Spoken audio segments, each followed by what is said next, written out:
Today I am going to talk to you on junk foods. What are junk foods? These are foods which contain a lot of maida, salt and sugar and are also processed, or in other words they do not have fiber, which is essential for our body's daily activities.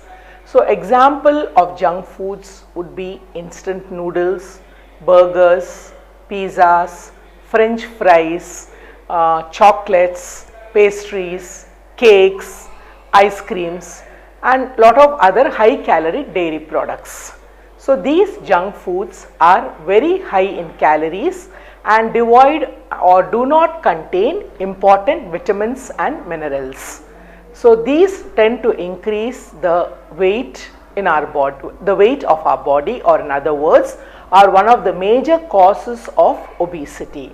So it is always better to restrict junk food to maybe once in 10 days and take food which is healthier, which is full of vegetables and fruits and keeps our body healthy.